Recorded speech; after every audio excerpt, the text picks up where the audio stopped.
We're going to look back on these days and proud of what we did to be instrumental in shaping some of these kids' lives. There may be some people who look back at it and might regret some things.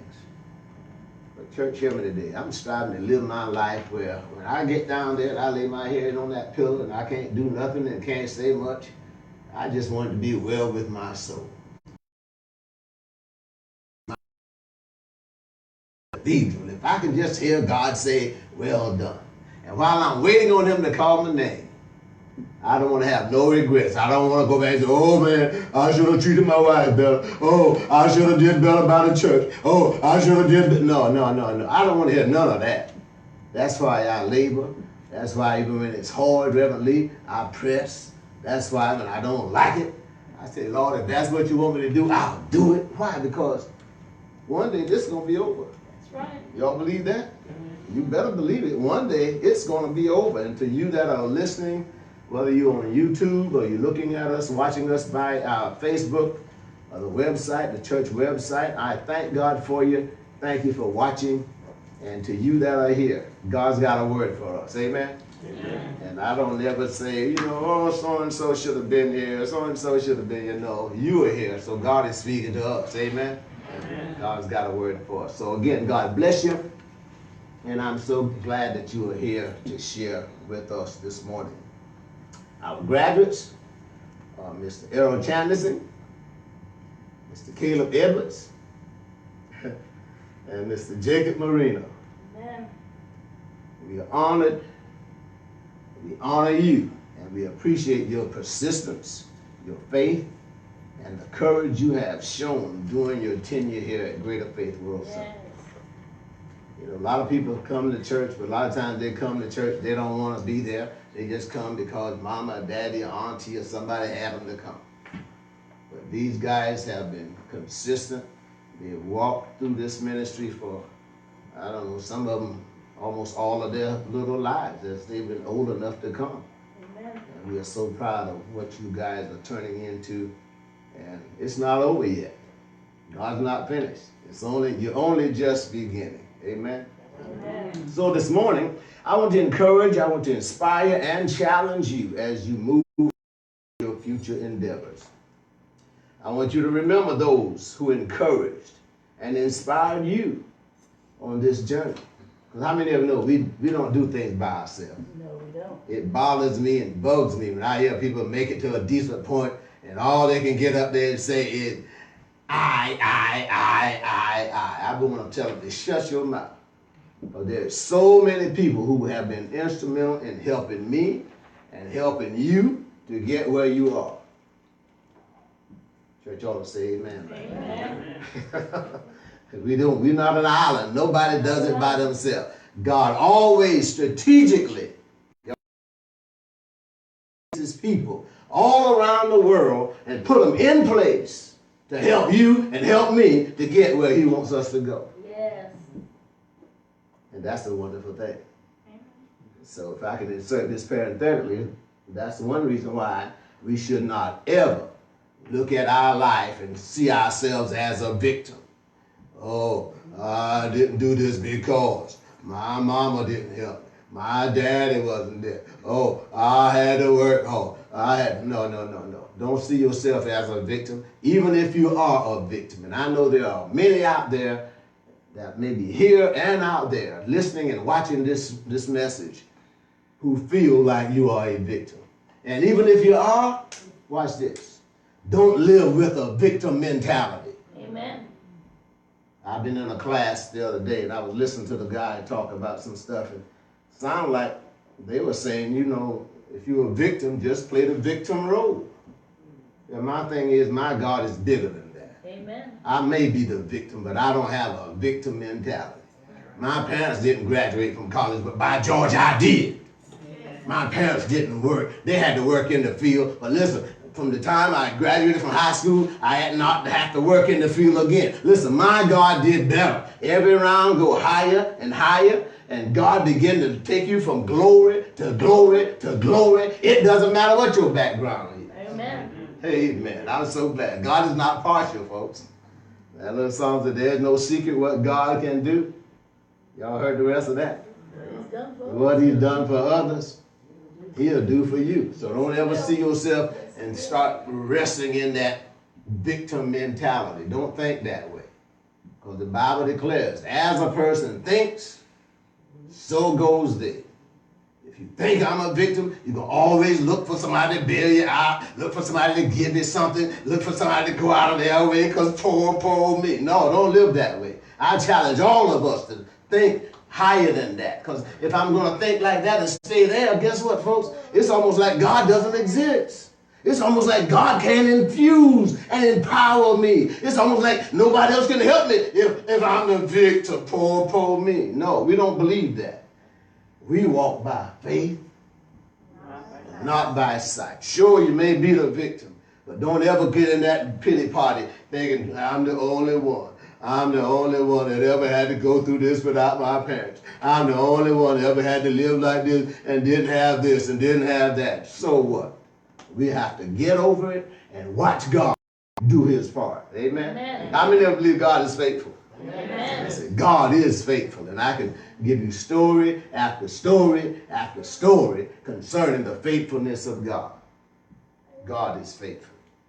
And he's not finished with you yet. Amen? Amen. So then I want to speak to you. I've got several points I want to make with you. You know, I've got a lot to say. I always have a lot to say, though. God has always given me a lot to say. And I have to put my messages in series because if I didn't, we'd be here a long time, Miss Mary. But God has given me a lot to say, and I'm just going to try to give you some tidbits of it. I titled this, we've been talking about gratitude for a whole series. We've been talking about gratitude. And guess what, folks? But this is, even though it's geared to our young people, our graduates, it's for all of us. Somebody says for me too. Me too. I titled this Gratitude or Levels of Gratitude. Is what I want to share with you. Levels of gratitude. Yeah, levels of gratitude. And my subtopic is, let's pay it forward. Levels of gratitude. Let's pay it forward. All right? My first point this morning is I want us to, particularly to our graduates, I want us to live our lives this way. Do unto others as you would have them to do unto you. However you want people to respond and treat you or do for you, you practice in your life. Practice doing that and living that way toward other people. That's found in Matthew 7, verses 1 through 12. The 12th verse says, do unto others as you would men do unto you. Do unto them likewise. That's what Jesus said. But the early part of that chapter, Jesus starts out in this chapter speaking about judging others. He says, judge not, and you will not be judged. Now, you know, how many of us, we always judging stuff. We judge people, we judge situations, and sometimes we judge stuff before we even have all the answers, don't we? That's a people. That's who we are. But he says, with the same measure that you measure against your brothers and your sisters, God saying, that's how you're going to be measured.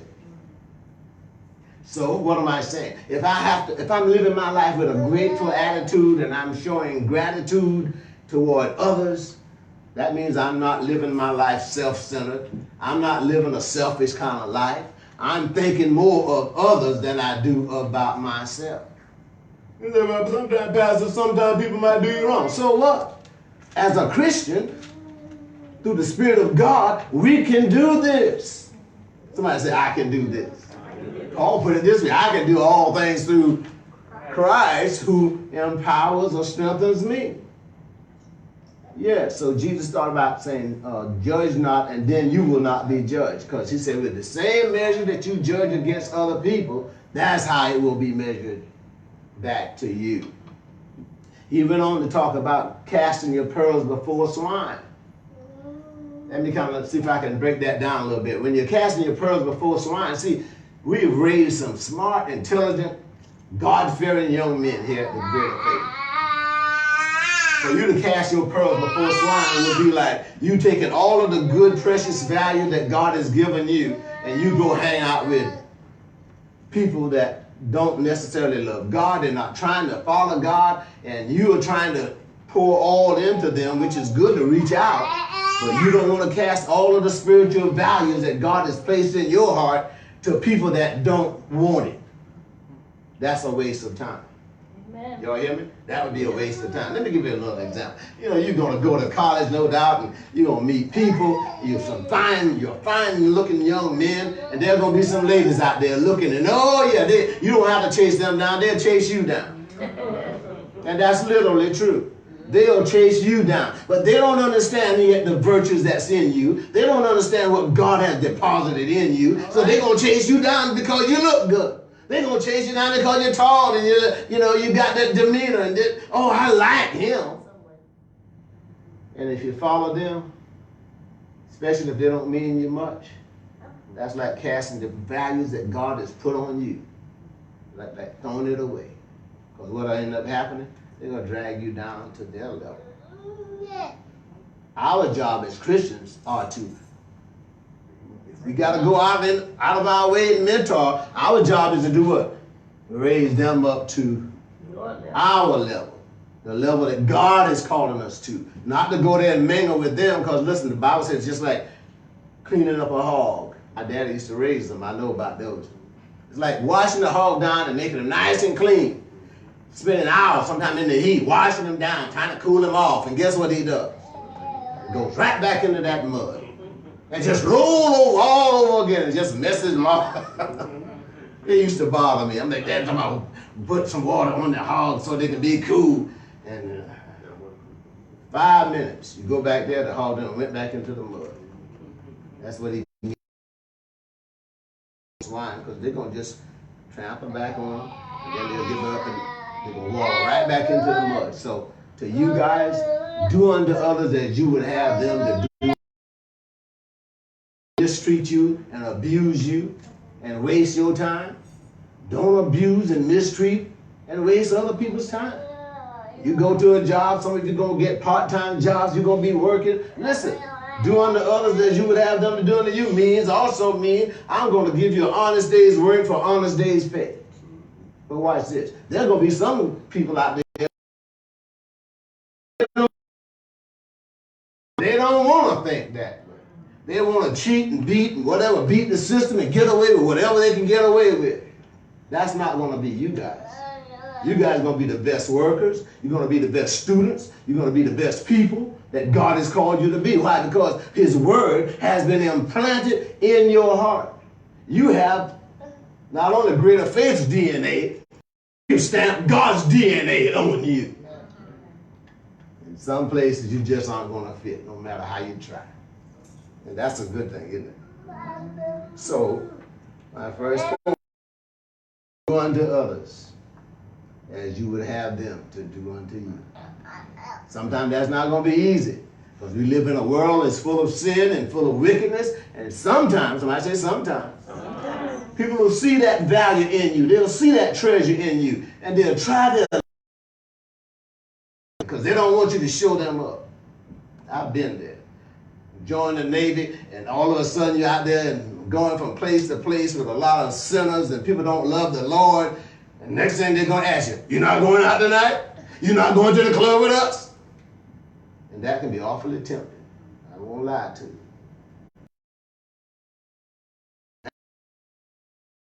God, my parents instilled in me, don't follow the crowd.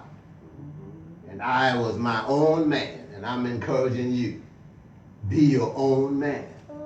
Because it's out there. Temptation is out there. And you don't have to go chasing for it. Like I said, it'll come after you. But just know this. God's got a place just for you. He's got a career job just for you. People out there, whether it be a business, whether it be a group of people, he's got a remnant that's going to. I'm here because I want to please God. I'm here because I want to do this best on my job, and I want God to be glorified. God's got a remnant of people, a remnant of places, a remnant of businesses that think just like you. So don't ever think you got to settle. But I'm just going to settle because I need the money so bad. No, you're going to also have to walk in discipline. When you talk about doing unto others as you want them to do unto you, you want people to be disciplined when they come and serve you. You practice being disciplined. In your flesh, in your thinking, in your processes, you practice being disciplined. Because listen, God's going to allow temptation to come. It will come because that's how we mature to the next level through temptation. Are you going to be able to stand it, or are you going to keep giving in to it every time it comes? You're going to fail the test. That means you'll go around the mountain year after year after year after year. But that's not God's best, is it?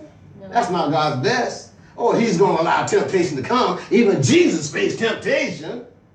But Jesus gave us a living proof example that we can overcome the temptation. We don't have to yield to it every time. Listen, I might stumble and fall the first and second time, but listen, I don't have to keep going around that same mountain every year.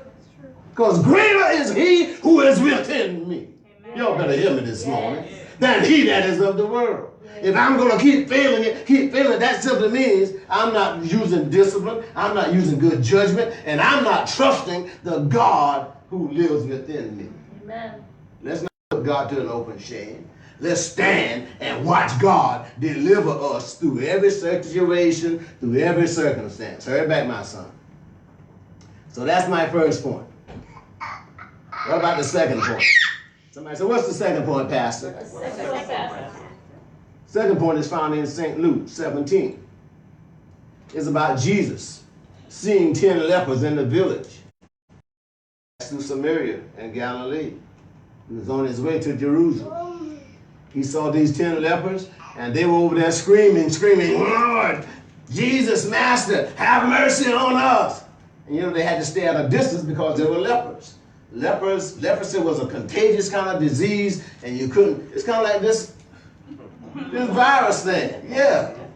Don't want you to get too close to anybody because you can catch it. But leprosy was 100 times worse than that.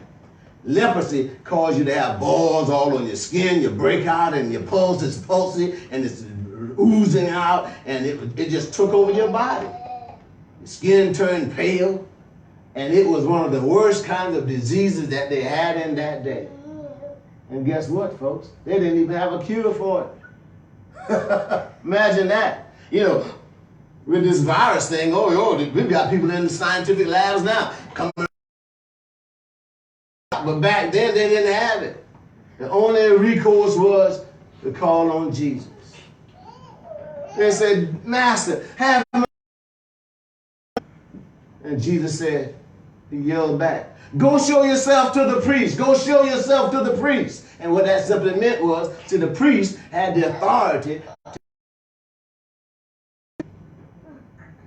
and they were a more level of understanding than we have today as preachers and pastors. They had an understanding of disease and all of that stuff. And when you went to them, they could look at your skin and declare whether you were clean or whether you were unclean. So he said, go show yourself to the priest. And they understood what that meant. They went going on their way to the priest so the priest can look at their skin and tell if they were clean or not. And guess what, folks? Y'all know what happened. All 10 of them were cleansed as they went. No doubt they were walking. It's clearing up. Oh, it's clearing up. Oh, it's clearing up. But watch this. One of them had the faith and the audacity and the gratitude of being cleansed. Oh my goodness. I'm healed. Let me go back and say thank you. The Bible said he was a Samaritan. And even back then, the Jews and the Samaritans didn't have any dealings with each other. They didn't go and hug and thank you and all of that. But this Samaritan said, let me go back. Because nobody else could kill me. I'm going back and I'm going to say what? Thank you. Thank you. So my question to you guys is, thanks and gratitude is also about giving. Thanks and gratitude, which is the same word basically, is also about giving. in your life, even from this point on. You know, you can look at it right now, you probably got a list of everybody that has impacted your life in one way or another. Hopefully most of them have impacted your life in a good way. Whether they put a roof over your head, whether they fed you when you were hungry, whether they bought you nice Reeboks and Nike shoes, or whether they weren't able to buy the fancy ones, maybe they just bought you shoes. You owe somebody, don't we? We owe somebody. Don't ever get to that place where you watch people do all of this stuff for you and you have that mentality, oh, they ought to do it. They're my parents. Because watch this. I know many parents don't do what they're supposed to do by their children. Amen. You probably know some too. Some of them, they have an excuse. They may have debilitating illnesses or whatnot. But there are some just, hey, I'm selfish and I'm not thinking about you. I'm going to live my own life so you own your own. So don't ever think because they are your parents or your guardian or your aunt or your uncle that they're supposed to do it. Because a lot of folks don't do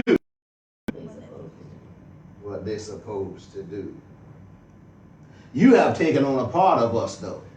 You're blessed to have greater faith DNA stamped on you. And more than that, you got the Heavenly Father's blessing stamp on your life. Because how you say that, Pastor? You've been with this ministry for so long, there's no way that you could sit under this ministry as we teach you to walk by faith and not by sight, and you don't gain anything. Some of you have been here since middle school, elementary school, and you've grown up in this ministry. And we have strived to give you the word of the Lord. So the DNA is stamped on you. And guess what? You won't fit in anywhere. Don't feel bad. I wouldn't fit in anywhere either. When I was coming up and getting ready to graduate, my parents told me the same thing. They said, listen, God's word has been stamped on your heart. You may try to fit in some places, but you will never fit.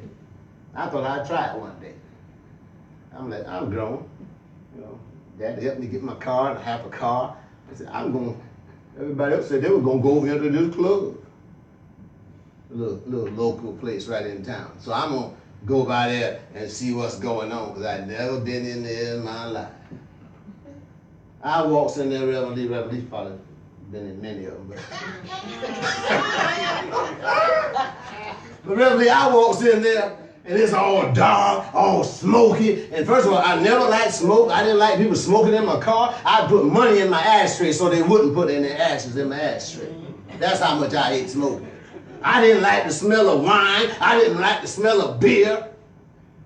But I'm like, you know, I've never seen this. Let me go and see what's so good about this place. Walks in there, brother, and it's all smoky. It's all dark. And one door in and one door out. I never liked to be in a place where I couldn't get out with one way. That was the third thing. And I stood in there for a few minutes looking around, and somebody that didn't even know me. I didn't know who they were.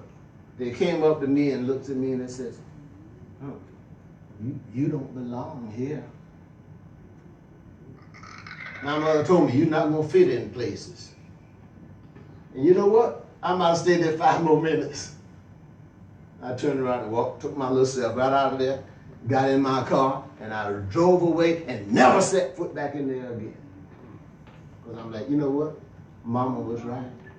Sometimes we may have a tendency to test what our parents have told us. Oh, yeah. My job is to tell you what stumbling blocks I ran into. Hopefully that you will understand it and you won't go that way because of having that kind of information. Is that a good thing? I think that's a good thing. It bothers me when parents know what affected them. They know how strong, what the strongholds were on their life, and they'll pretend like, I never had nothing happen to me, because now we're in a good place. And then sometimes our children will struggle and run into some of the same things, and they'll wonder why. It's because somebody didn't sit you down and tell you what the pitfalls were in their own life. Like I said about the DNA, James, my son, have some of my DNA. He also has some of the DNA of my wife. So whatever ran in that lineage, no matter what it is, good or the bad, whatever ran in that lineage, some of that is going to be in their DNA. So what do? As a good parent, I set him down. As he started getting of age, hey son, how you doing? Let me just tell you some of the stuff. You know, our family lineage has some of this, have some of that, and I want you to be very cautious. I want you to be praying, be watchful, because listen, the enemy doesn't love Hicks men. Most of them I know did well, but there was some traps set for them. And the enemy have traps set for you too. So I want you to be vigilant, I want you to be watchful, and I want you to think, listen, as I walk in gratitude, I want to have a mind of gratitude. In that way, listen, certain things in certain places that you know that you don't belong, don't worry when people say you don't fit in. Just thank God, because that means God is sheltering you from it. That means God is giving you some boundaries, as they use in Sunday school. He's giving you some boundaries that prevent you from going certain ways. Don't worry when certain people say, I don't want to hang out with you. That's okay, because you're better probably, and God has got some very, very valuable pearls within you that he doesn't want them to be contaminated, because if you go out and just because if you force it, then you're going to find yourself hanging out in the wrong place. And now, those old pearls that God has put in you, the precious pearls, they become contaminated. Yeah. Somebody say amen. Amen.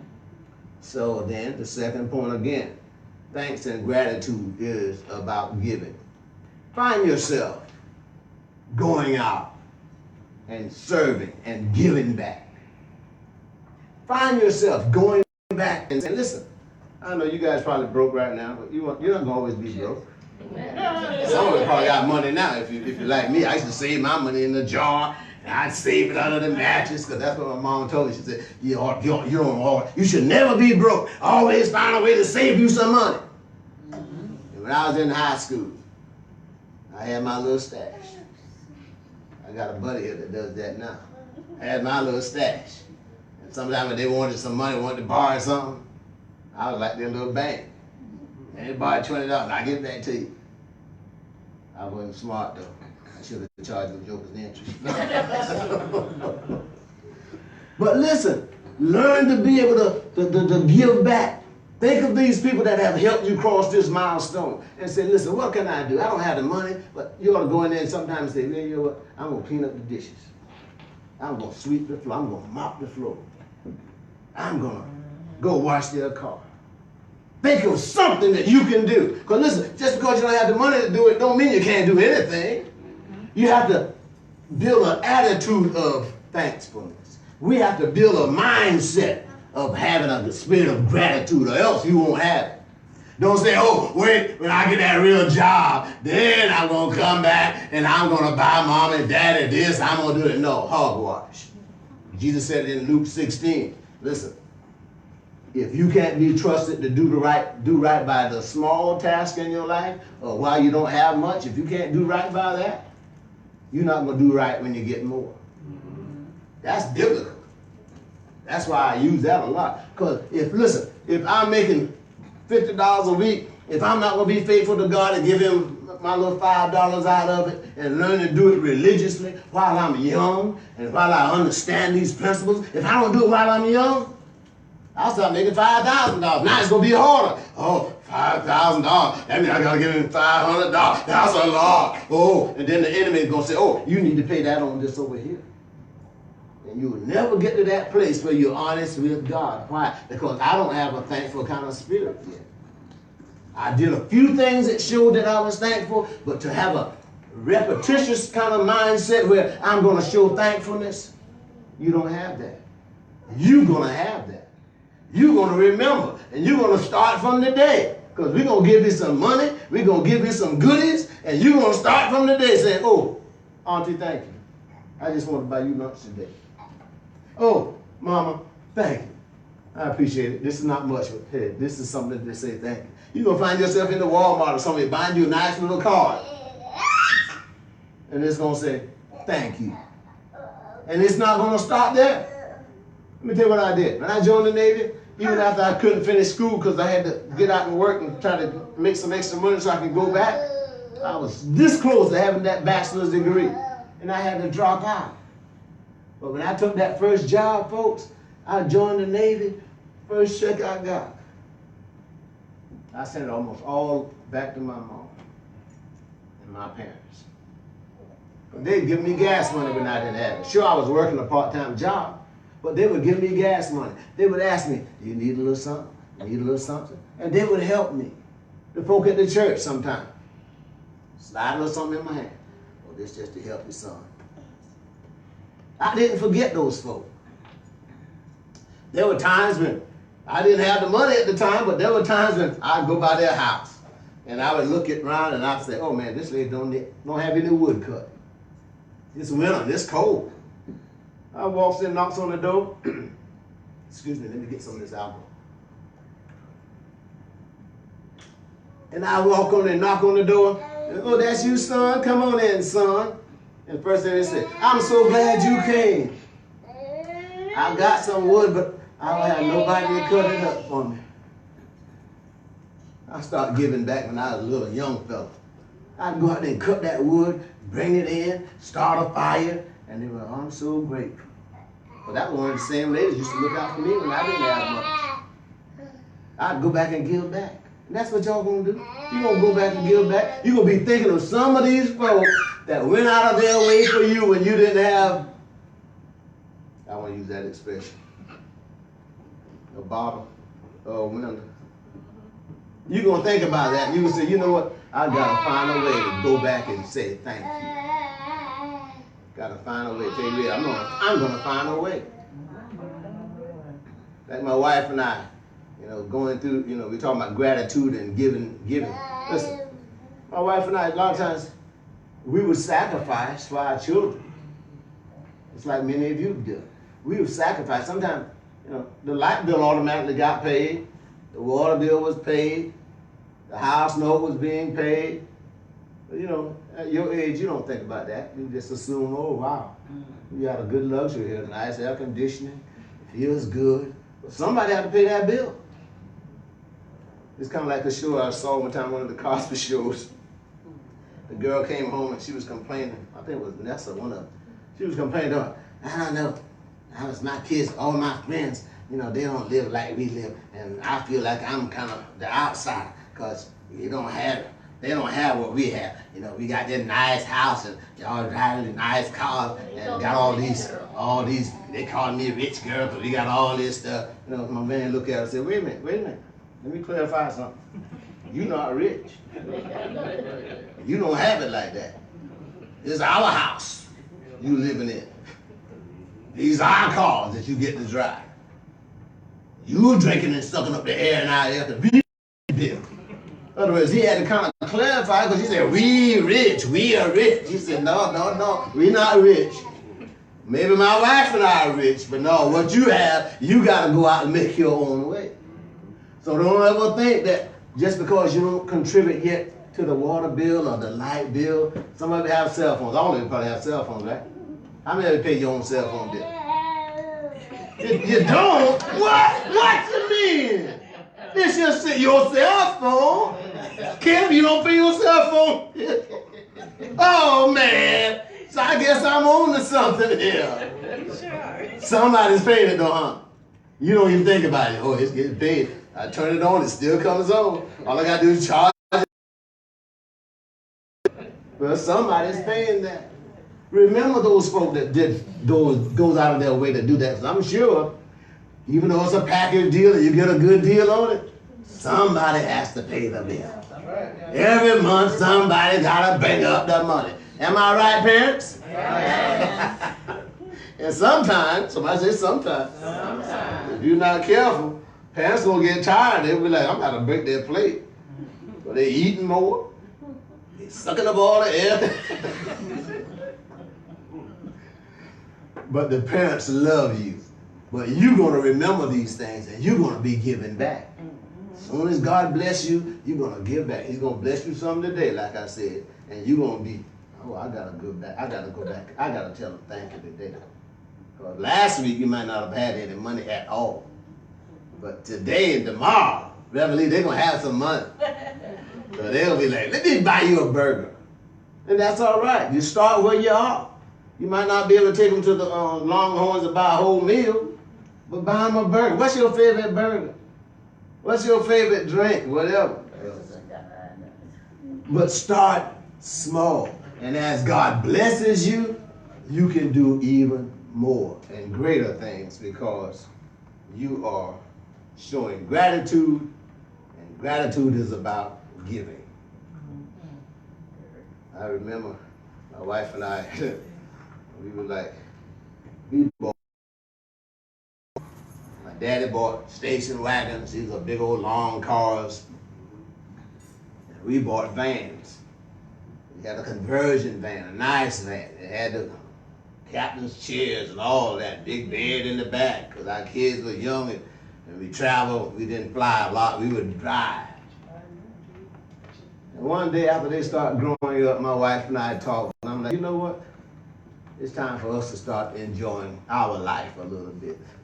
Like, we're not going to buy another van. I went to the dealer. Like, I like Cadillacs. My uncle liked Cadillacs. I like Cadillacs. We bought our first Cadillac. Like, hey, the kids can just ride in the back. They don't want to ride in the back. At our 25th anniversary, we was like, oh, we just going to go out. We went to Daytona Beach. We're going to hang out a little bit. We're going to go shopping. Just looking around. My wife always wanted a Mustang. So we went by this Gary Yeoman, I guess it was, up in Daytona. We started looking at cars. I'm like, well, what you got? What kind of Mustangs you have? Before we left that lot, we done bought a Mustang. And my girlfriend and me, she always wanted a Mustang. Baby, you got your Mustang. Gets back home, we might have had the Mustang 2 weeks. Girls were in college, going to Florida State. Oh, Dad, could we drive the car up there for this weekend so we can take all our stuff? Their mother had a soft heart. She says, "Sugar, I guess it's all right." And oh me, I guess so. Mustang went to Florida State, didn't come back. Then the second daughter. Oh, well, since my sister used the Mustang, can I use the Mustang? Because after Audrey was there 2 years, the second daughter came up and she was going to go. And all of a sudden, the Mustang not just passing down from one of them to the other. And we didn't get to enjoy the Mustang. What you doing? We were still giving. We were still giving. We were grateful that God had blessed us to be able to do it, so we continue to do what? Give to them. Made their life a little easier. Made their life a little easier. But needless to say, I probably should have just kept the Mustang. I won't tell you what ended up happening to the Mustang. My wife don't like that story. She think I'd give up Mustang away. You did. So my second point again is thanks, and gratitude is about giving. I want you to make sure that in your mindset, don't just say I'm thankful, but remember to start giving. Start where you are. Start giving. If it's no more than serving somebody or going and helping the elderly or helping your auntie or something, but start doing what? Giving. Start giving. That's what you're going to do. You're going to start giving. My last point comes from 2 Samuel chapter 9. The passage is about David after he had made king. It's an interesting story, but I'm just going to try to give you a short version of it. After David was made king and he went to the war, before he made king, he went to the war and he slew the giant Goliath. Y'all remember that story, right? King Saul, his predecessor, was happy for him until that point. What happened?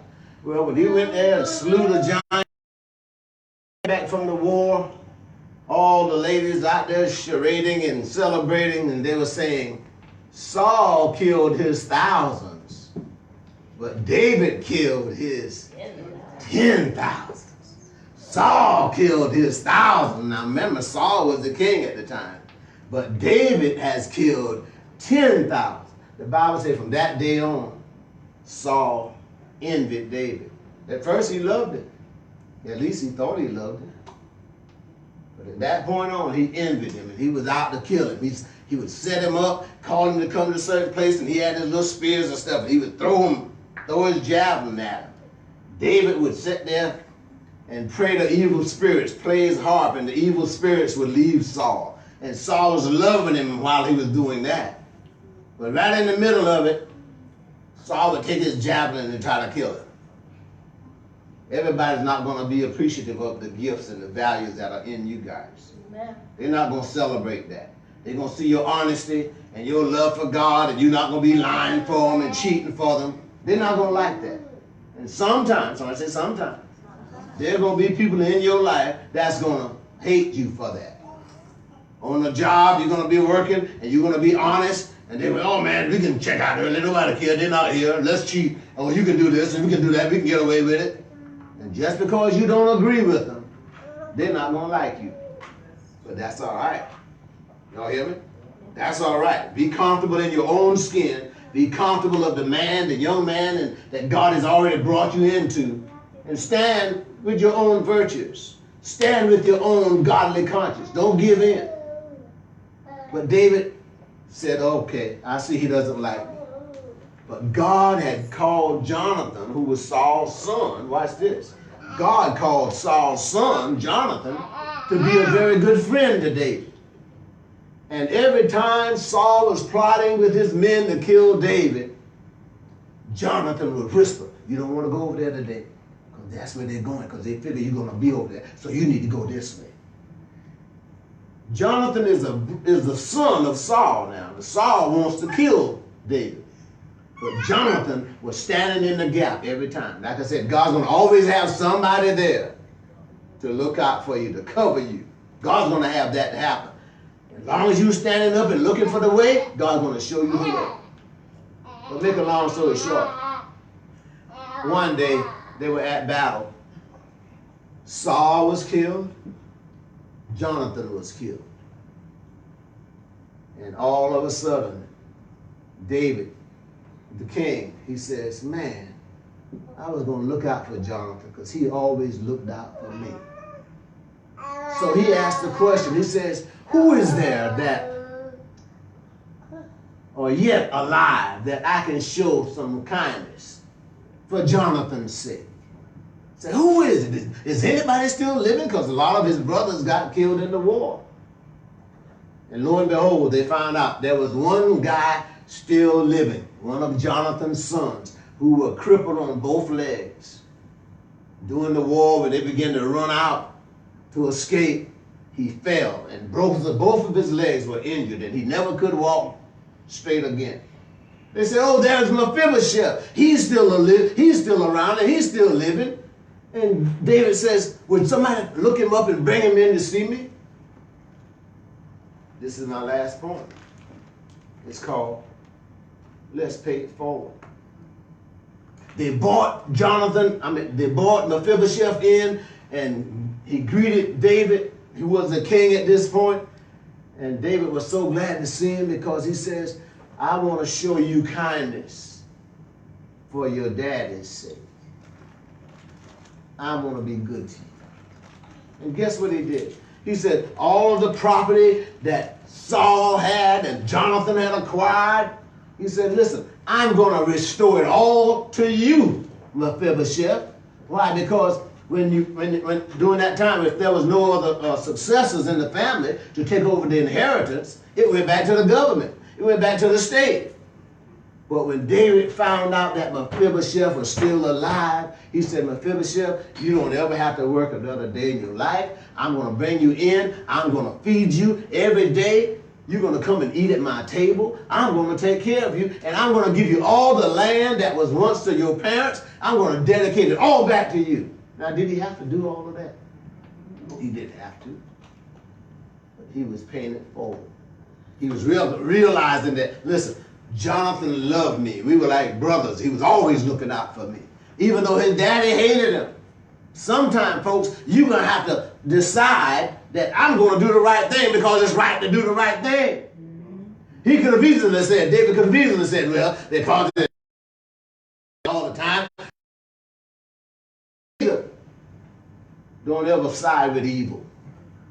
you learn to do the right thing. Amen. It may be as simple as this. Maybe one parent didn't want to do right by, but the other parent did. The other parent went out of their way and made sure everything was covered. The other parent might. Don't you get to that point where I'm going to hate both of them because of what one did. Don't live that way. Don't live that way. Let the spirit of gratitude be in your heart to the point where I'm just going to do the right thing because it's right to do the right thing. Does that make sense to anybody? So David paid it forward. Like I said, he took care of Jonathan's son. He gave them provisions. And David says, Mephibosheth, you can always come and dine at my table. When it's lunchtime, breakfast time, you're going to come and sit at my table. And your servants, all of them going to farm that land. And whatever you make, it's yours.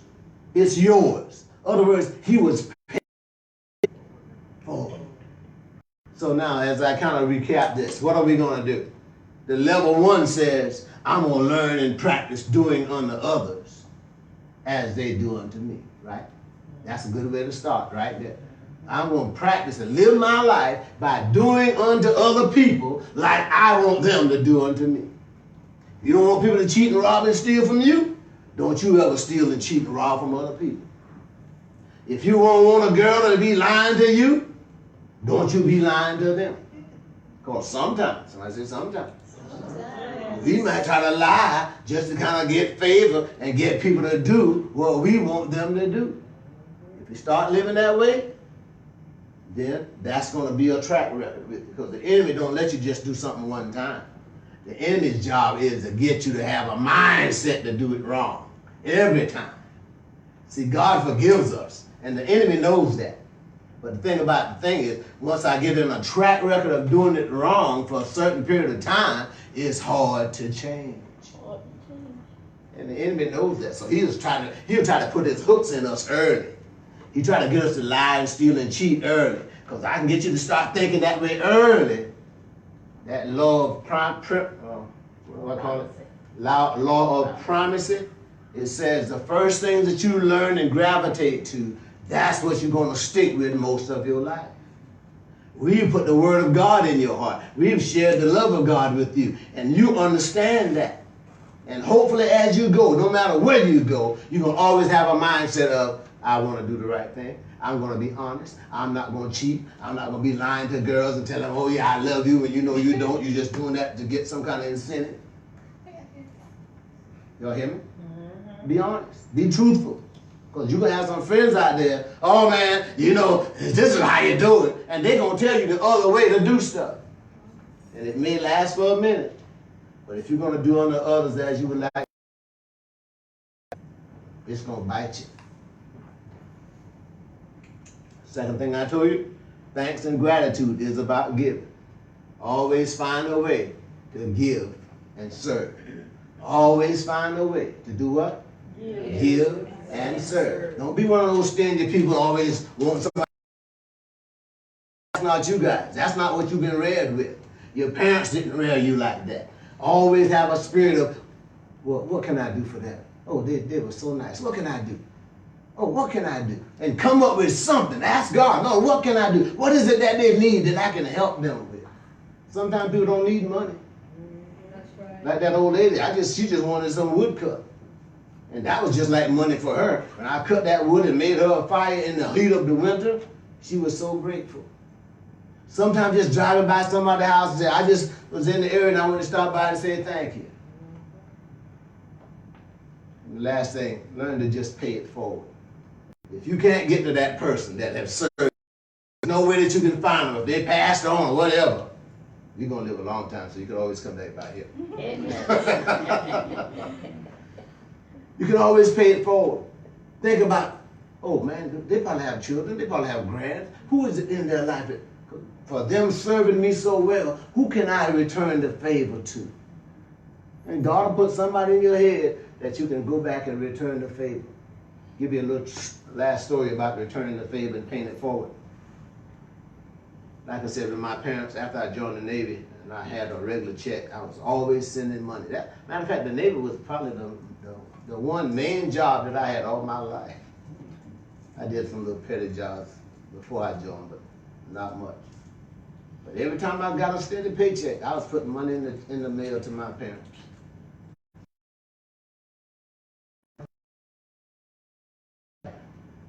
Hadn't been for them, I wouldn't have had the car to go to school. Hadn't been for them, wouldn't have gas sometimes. Hadn't been for them. Listen,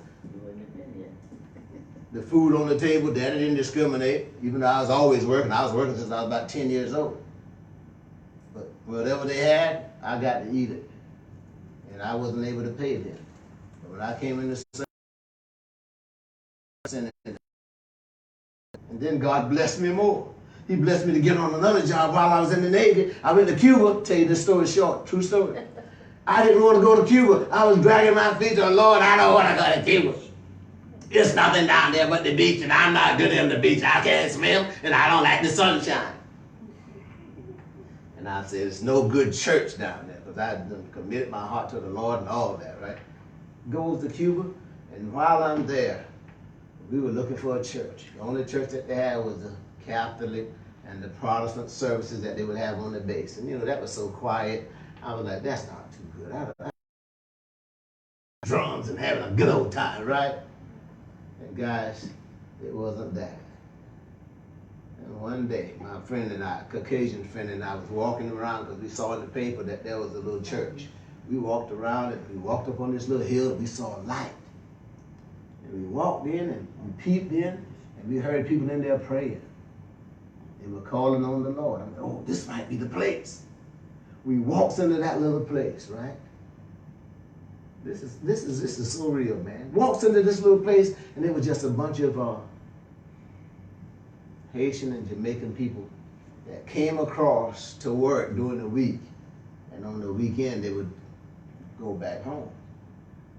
So here we are. They were so glad to see me and my friend, and they had a little dusty piano over in the corner, and I asked them about it after the prayer. They said, "Oh, the last person we had was gone for a couple of years. We were praying for God to send somebody that could play." And I'm like, oh my goodness. Dusted it off. I became their little musician for the time that I was there, right? I'm paying it forward. I couldn't be at my own church and play my guitar or the keyboard, but I could play it for them. I paid it forward.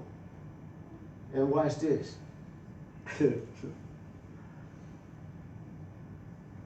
Even now, I'm still paying it forward. After my uncle passed away, who had his own construction business, during the summer, he would ask me to come and drive this truck for him. He had a big dump truck. He would haul dirt, clear off sites and all that stuff. He wanted me to come back and take over the business, but I didn't think that was my call. But every day when I worked for him, I would go to his house. His wife, my auntie, would fix a meal. To this day, she has never asked me, when you get paid now, pay me for my meal. Never asked me for any money. Sometimes I didn't have any money. I was trying to go to school. I was overseas in the Philippine Islands when I got a note that my uncle had passed away. I couldn't come back home because it was such a short notice. I wanted to come to the funeral. He was the one that, I learned to drive stick shift in high school, but when I got out, he'd give me a job every summer to drive that dump truck, and he would pay me good to do it. He passed away. And I'm like, oh my God, I felt like David. I'm like, so Lord, what can I do? God, watch this. God let his wife live, and she's still living at 99 years old. And watch this. For the last, I don't know, my wife probably could tell you, but for the last umpteen years, I never forget her birthday and Mother's Day. If she tell me she needs something, I'll go up there and I'll buy it for her. If she needed an appliance, I would find one and put it in her house. Because I couldn't help her back then when I was in school. I didn't have much. Y'all hear me? But I still sends her a check. When I go up there, if she needs something, I still go out of my way to do it. Why? Because I'm paying it forward. He passed away and I can't do much for him now. but I'm still paying it forward. And there's some other folk in my life, my wife and I, we agree, and we still pay it forward. We don't just think I got here all by myself and therefore it's me and mine and I'm not going to help anybody. We don't live that way, and you are not going to live that way either. You're going to be paying it forward. Greater faith is going to be around here a long time. My pastor told me one day, and he done help kids and mentored kids for years and years in the church. He said they were in a tight spot one year. He was kind of looking for something. A lot of the kids had done grown up and moved away.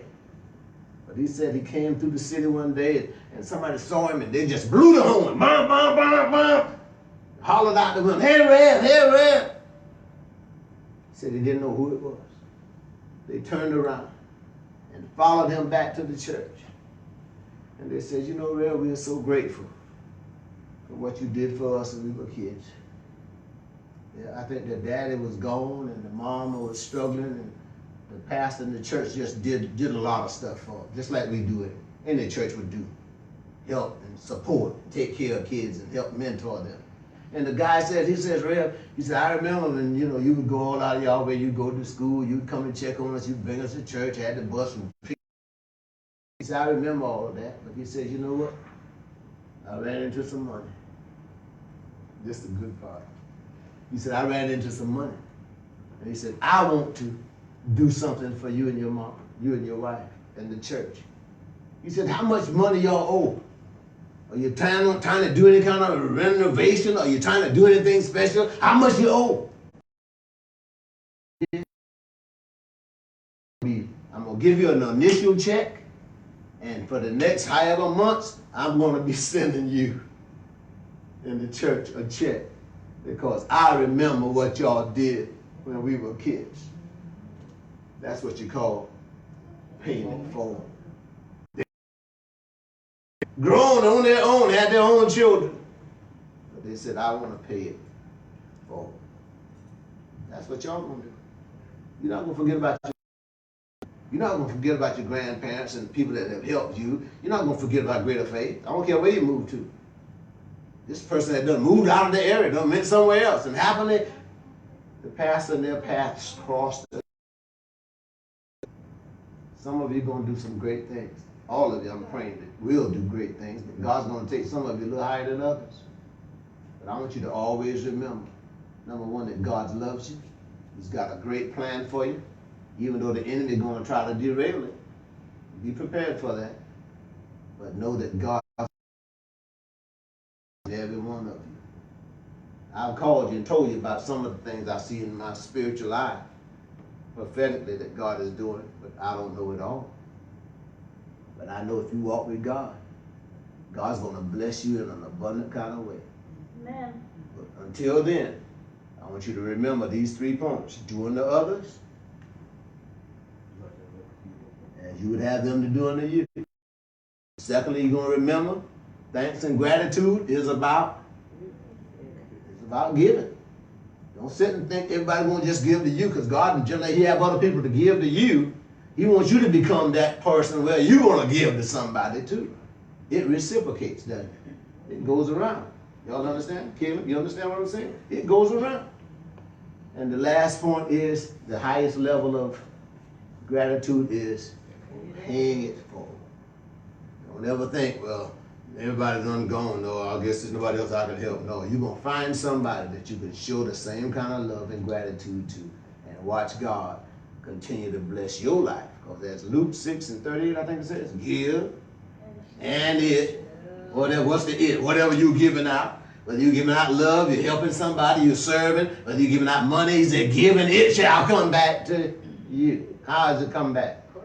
Good measure, pressed down, shaken together, shall men give into your bosom. But now that's not the last part. He said, but it's based on the same measure that you give out yourself. Have you been generous? Have you been a person that goes out of your way to bless other people? That's going to be you. You're going to go out of your way to bless people. Phone calls sometimes just going to shock their socks up. I'm in another city somewhere, maybe whatever, but I just wanted to call and say, I really appreciate you. When I get back in town, I'm going to do something special. You'll be amazed how that makes persons feel. You'll be amazed how grateful people are when young men like you guys that have grown up and made it in a good place make a phone call, send a card, and say, this is for you. Thank you. Amen. And if you can do that, God will always be blessing you. You will never be broke, like my wife and I said. Why? Because we done planted so many seeds, man. We've got seeds all over the place, in America, across the water, all over the place. And every so often, somebody will come in and say, you know what? I thank you for what y'all did. I want to do such and such for you. God has blessed so many doors to open because, listen, you beginning to build your track record now. Amen. What your future going to be, you're starting to build it now. Don't ever say, when I get there, then I'm going to start. No, you start where you are. Because God's looking at what you do have. The little that you do have, find a way, take a portion of that to give back to your church, give back to those people that's been important in your life, who's been serving you. Find a way to give back. That means it comes through you and continues to flow. And God will always put something in you to give. If you would have that mindset, I want to give back. If he can get, he'll get it to you if he can get it through you. But that person, but they want everybody to give to them, give me, can you spare me? You know, that person usually always find themselves wanting something. But you watch it. Watch how your parents serve. Watch how some of these folks have served at this church, how they went out of their way. You watch it. They don't run into no needs. If they have a need, God fulfill it. Because we have the mindset of walking by faith and not by sight. God bless you. I want to pray for you. We're going to go into the next part of this lesson. You don't have to get up. I love you guys more than you ever know. Each one of you have certain things in my head that I can remember how God has dealt with you and how we've interacted here at the church. I appreciate you. But God is not through with you. This is the beginning of something big, bigger than you are. I know, Caleb, you're a pretty big man, but it's bigger than you. God's got great things in store for you. I want you to trust God. Walk by faith. Don't let friends, family, or anybody pull you off the track. Don't let it happen. Run into rough spots, talk to somebody. Talk to somebody that you got confidence in that's going to give you the right answer. Don't go to the enemy and talk to them, because the enemy is going to feed you the wrong answer. Talk to spiritual people, people that, you know, I don't care where you are. If you're over the other side of the water, you want to talk to the pastor, you call me at midnight, I'm going to answer the phone and talk to you. I don't want you to get sidetracked. I don't want the enemy to get a hold to you and wreck your life and mess your stuff up. God has deposited so much into you guys, and you got a lot to give back. I want to see you give it back. Amen? Amen. Father, in the name of Jesus, we bless these brothers. We bless Caleb, who have been here since he was a little boy. We've come a long way with Caleb. Now he's getting ready to launch out of the nest. We are believing you, God, that you're going to continue to lead him, continue to speak to his heart, continue to enlighten him as you've been doing, giving him greater understanding of your word. Bless him, Lord, on that saxophone. Let him be extraordinary. Hallelujah. Let it be extraordinary, Lord. When he plays it, let it drive evil spirits away like David when he would play his instrument. Anoint him the more, Father. Guide him and direct his path. Let him not see himself as a victim, but let him look and say, I can do all things through Christ who strengthens me. Father, look on Errol. He's been here since he was knee-high to a duck tree. We watch him grow up. We watch you make a good man out of him. And in the name of Jesus, we bind the devil that comes to try to sift him out. He is a charmer, handsome looking fellow. And I know the devil is lurking even right now to try to ensnare him. But Errol, hear me, son. Don't let it happen. You hear me? Don't let it happen. You call Jesus as long and hard as you can and watch God cover you. Father, protect him when the enemy comes to try to lure him out of this place. The enemy comes to try to get him to do crazy stuff that will mess his life up. We've seen it happen, Lord. Don't let it happen to Errol. Errol, don't let it happen to you. Stand on the word. Call on the Lord and watch God make a great man out of you. I want to see you be one of those come back and say, Pastor, Mother, I got some good news. Look what the Lord has done.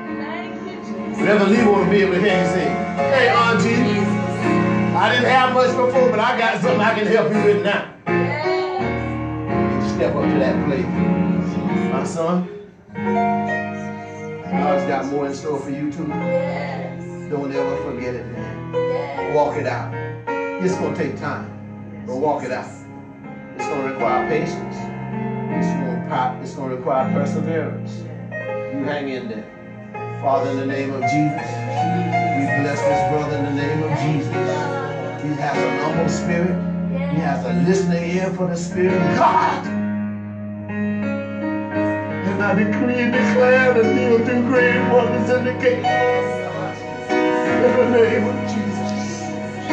Let him stay focused, Lord. Help him to stay focused. Let him be the leader that you're calling him to be.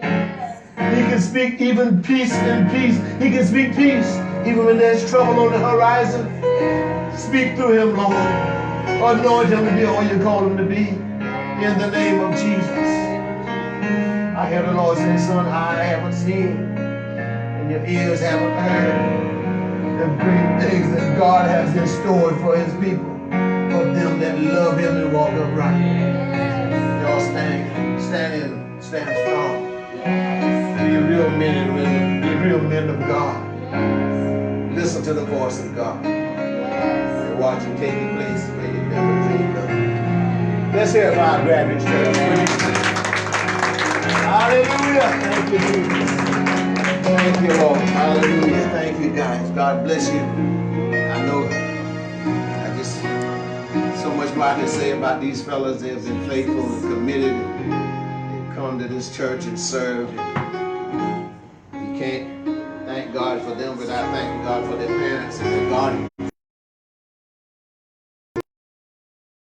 If parents say no, they couldn't do it. Thank you, parents. Thank you, grandparents and guardians. Thank you, aunties, grandmas, or whatever position you are that you played in these kids' lives. They are men now. Now, we're going to trust you. We're going to launch you and trust you in the hands of the Lord. That you're going to do great things. Amen. Miss Amanda coming? Hallelujah. God bless you. Let's praise the Lord again for the word. And praise the Lord for our graduates. Amen. Amen. Praise you, Jesus.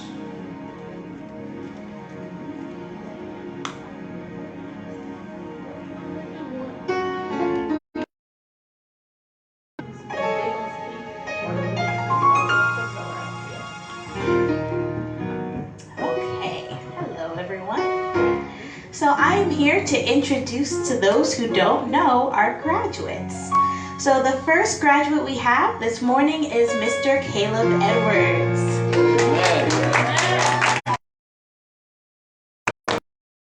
Caleb Edwards, he is graduating from Wakaiba High School here in Apopka. The main activity that he participated in high school is band. While he was in band, he was promoted to second lieutenant. He was voted most likely to never miss practice. He was also voted most improved. And in addition to band, he was also in the National Honor Society and the Black Student Union.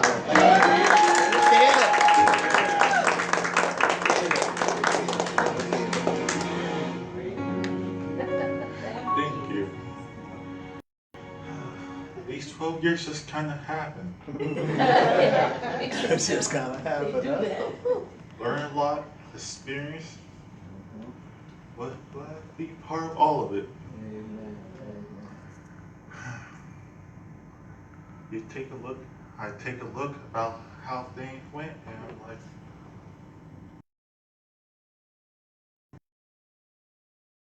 into the world and see what it got for me. I could remember walking to middle school. So this is how freedom tastes. Then I walked to this big room full of instruments. I'm like, oh, this not really. I could just remember writing down saxophone, and well, that's what I played. Even though I did get a bigger one. That's right. Second grade. Had a lot of directors. Like most people only have one musical director. I had like 3. Okay. 1 year, one. So thought I was gonna be the same director all my years in high school. Turns out he left. But I did got one. And with him, we actually did pretty good. I could remember my first marching season. We got straight superiors. All right.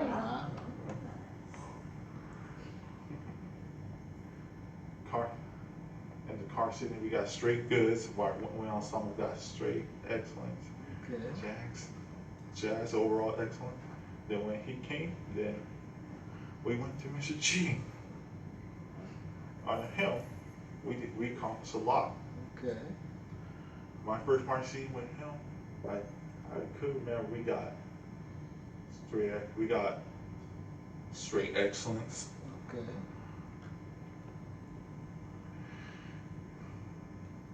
Car season, we ensemble kind of fell down to straight goods. Right. But I was a consummate at the time with him. The cartoon was pretty good, so we stepped up and got a overall excellent. With many people would have thought we could jazz. We got straight excellence. Yeah. Then here comes junior year. Junior year pulls up and downs. Okay. Football team was good. Our marching band was pretty good. Even though we did get straight excellent that season. Football team went to the playoffs. They came farther than what we expected. Okay. Jazz was fun. We went to NPA, and we did a bunch of in-school activities. Okay. I was part, and that was the first year of the Black Student Union. With some of my friends were like, I should join. I'm like, should I just join? Yeah, I stuck with that club. Even though I did run for vice president. Lost. No, you didn't. At least you ran. That's right. At least you ran before it counted. That's right. I could remember because I was the only person running then. On the day of the election, some other person stepped in. And well, just I guess because he was a senior. Oh, yeah.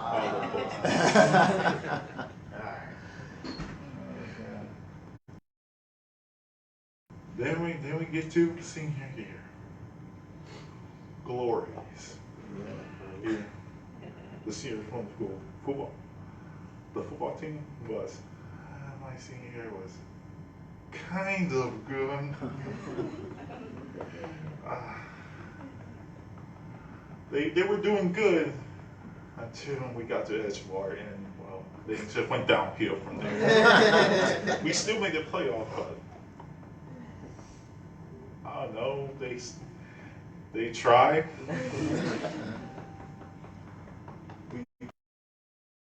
But then came, I don't know, the Carolina game.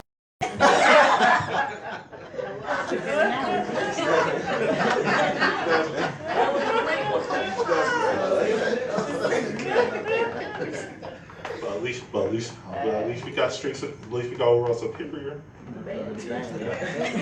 Jazz overall superior. Okay. Conscious season, straight excellence. And it was a fun year. That's good. Until the corona hits. Till the corona. Man, didn't have to do online work. Yeah. The one thing I always remember, Quizlet is your best friend. Teachers expect you to go buy the book. We go to Quizlet first. Read the book. I took a push. None of us did not want to read that whole chapter. Pages. That couldn't be done.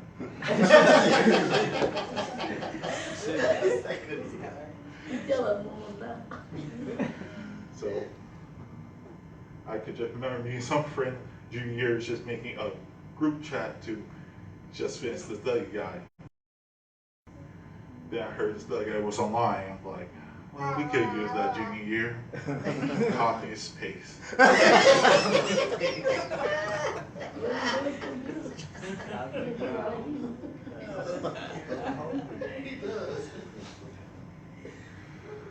But what made us still want to walk the stage, we got just gotta believe this is the next best stage. Mm-hmm. So true, so true. And I did get accepted to similar state. Yeah.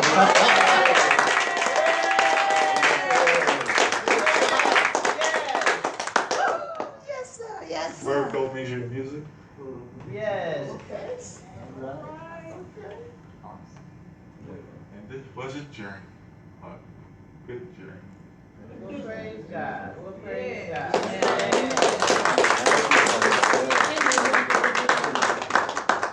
And well, I guess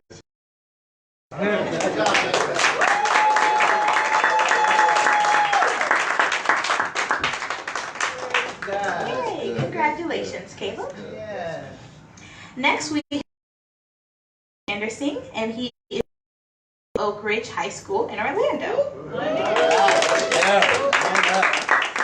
Errol's main activity in high school was band, and he was promoted to the first NAIR co-section leader. Okay. In addition to band, he was also a life mentor, and he was a big brother in that program. Okay. So we can welcome Errol.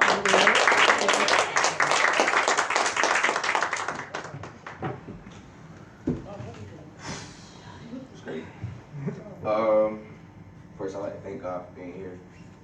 Everybody who is here. My big on stage is on really like talking in front of people. I'm gonna do my best and allow God, flow through me. I want to give thanks to my biggest supporter, my biggest fan, my world. We have our ups and downs, but ain't no telling what I would do without her. There's no telling. Mother Hicks, pastor, the impact y'all had, not only my life, but pretty sure everybody in here.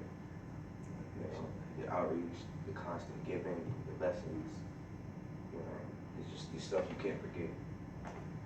James,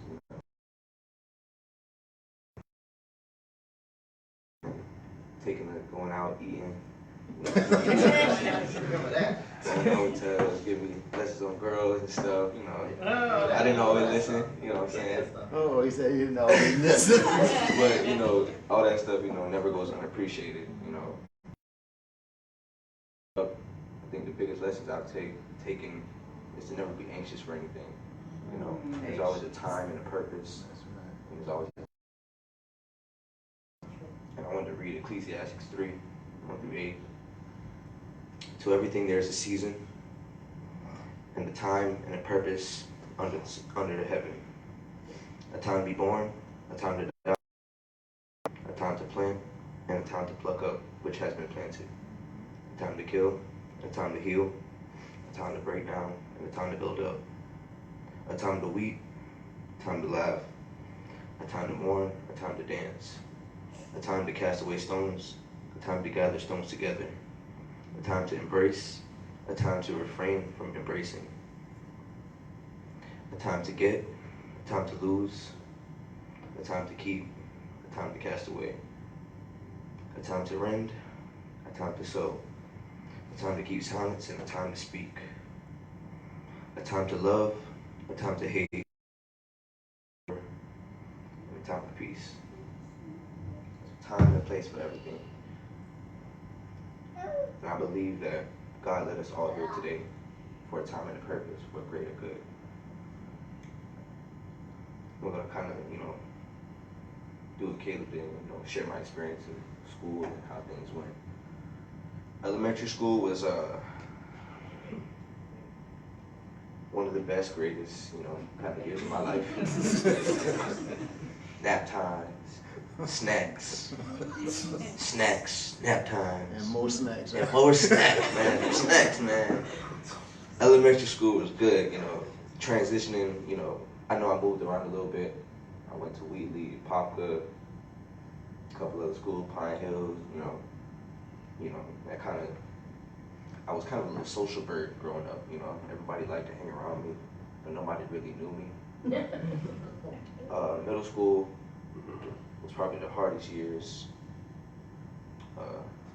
I got bullied a lot in middle school. I never really spoke on it, kind of kept it down. But being little,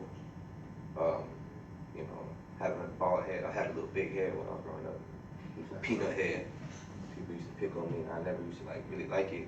But I was always happy for some reason. I don't know. Maybe it was a God in me, or maybe I was just weird. I don't know. But I was always smiling. I was happy about something. And high school didn't get any better.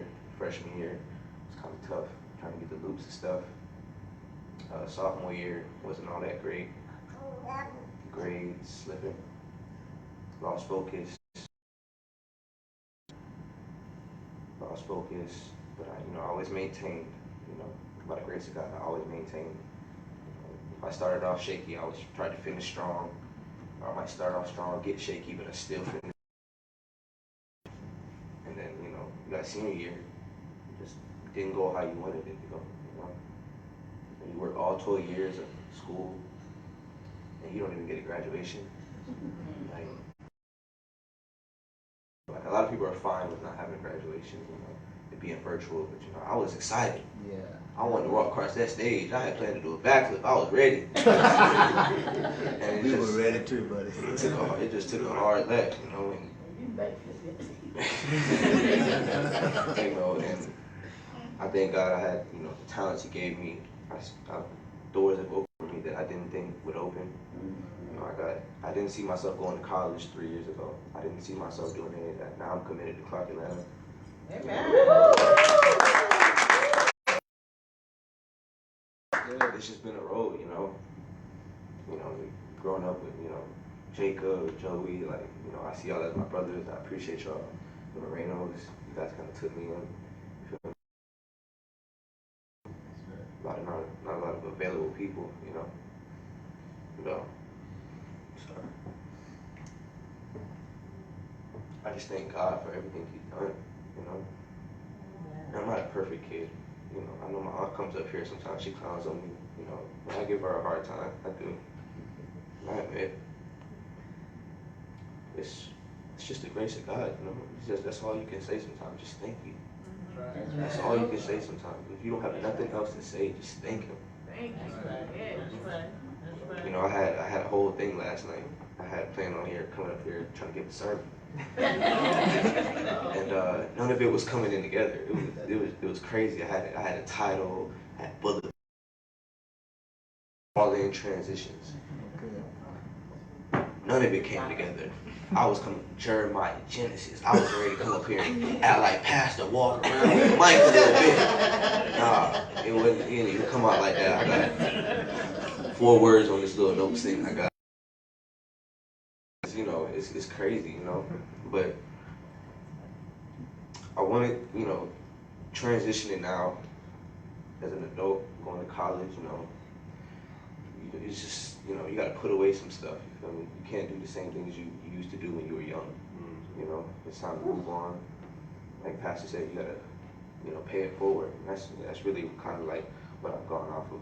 I know growing up, I've always wanted to help anybody I could. So if I felt like you needed help, I was over there. You know, just a little while ago, we were driving, I think to Melbourne or somewhere with me and my cousins, and a lady was stopped in the middle of the street. And this is a busy intersection. I don't care though. I don't. Told my aunt to stop the car. I got out and helped her push the car off to the side. It's just, since I was a child, like that's all I know is just to help. Even though I know growing up I've also had a problem with receiving help. I was so used to giving it. I would never open my mouth to be like, hey, can you help me with this? No, I would never do that. I always try to figure it out on my own. And you know, I don't want to say that's childish, but it's something that you have to learn how to not do.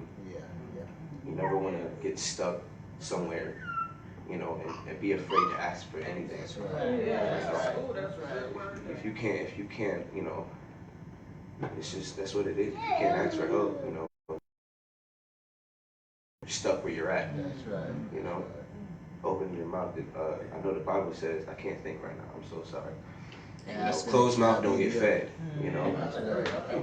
So, you know, I've learned now to open up a little bit, you know, ask for help. You know, and there's a lot of things that I used to do now, that I used to do then that I don't do now, you know. And I'm just, excuse me a second.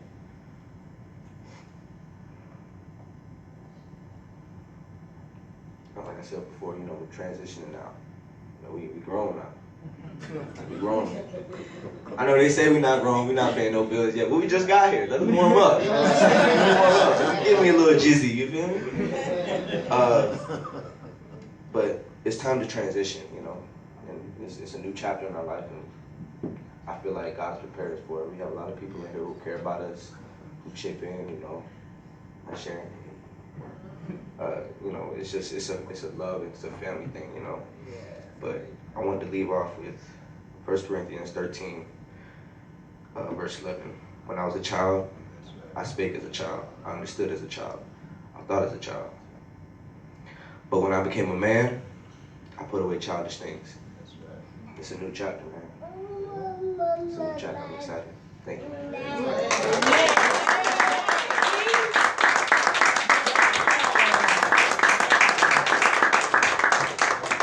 Congratulations, Errol. Our third graduate is Mr. Jacob Moreno. He's graduating from Apopka High School. His main activity in high school was track and field. He ran the 100, 200, 400, and the 4x1 and the 4x4 relay. In addition to track and field, he is also an honor student with a 3.8 GPA. Go, Jacob. Thank you. It's been a while. Awesome. Okay. Well, how you doing, church? First and foremost, I'd like to thank God and Center of Faith for giving me the opportunity. Center of Faith, or Greater Faith World Center, has been so great to my family and I over the past few years. And I want to say thank you to Mother and Pastor for all the teaching and guidance that you have installed in me and given me. I can remember when I was around 6 or 7 years old, and we'll have a Thursday night Bible study. And we'll go upstairs, and Mother Hicks will be teaching me the Our Father's Prayer and 23rd Psalms. I still remember that. Still have that in my house. And then I also remember when Pastor called me into his office and gave me my first Bible to study off of and learn from. I still have that Bible. And I'm so thankful for what y'all have done, and I'm just blessed. Y'all really blessed me with open arms, and I'm so grateful. And next I want to thank my family that continues to love and support me, you know, from helping me with my homework to to supporting me with my track meets, and I am just forever, forever thankful for them.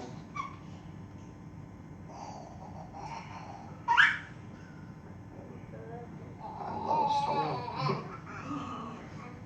Okay, so I'll move on. So future plans. As for future plans, I will too be attending Seminole State. I got it set. I will be majoring in sports and exercise science. So my goal there is to earn my associate's degree and then eventually transfer to UCF for my bachelor's degree. Amen. So, Amen. nice.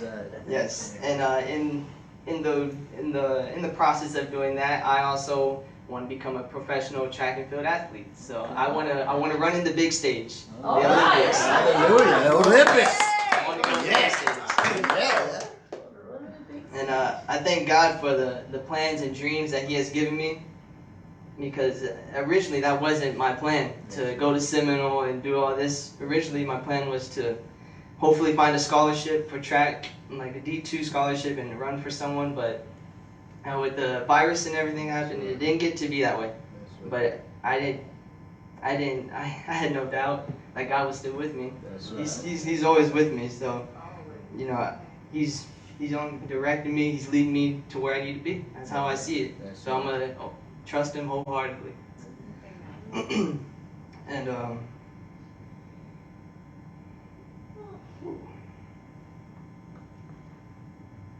so yeah.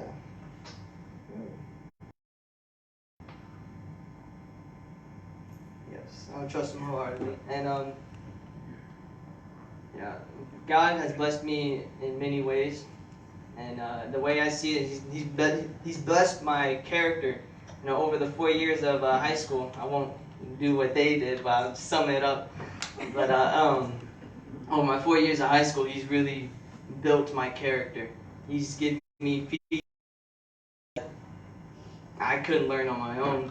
But y'all helped me on the way. My parents, pastors, even the people at Greater Faith, y'all been a leader to me and a great example for me to walk by.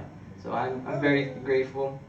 And He has shown me His overwhelming peace, His never-ending love, His consistent patience, His strength when I am weak, His healing when I am ill, and He has shown me I'm never alone and never will be. So I'm so thankful for God and for the way that things happen in my life. Because I look at my parents' past, it wasn't picture perfect, and they didn't have a great past, but my dad broke the chains. You know? I'm here now. I'm here. Exactly. So I pray that I'll be able to, so that I may one day bless y'all as y'all blessed me. So I look forward to it. So I leave y'all with this verse, and it's my favorite verse. I talk about it all the time, which is Proverbs 3:5, verses 5 and 6. And it says, "Trust in the Lord with all your heart, and lean not to your own understanding. And in all your ways acknowledge Him, and He shall direct your path." So.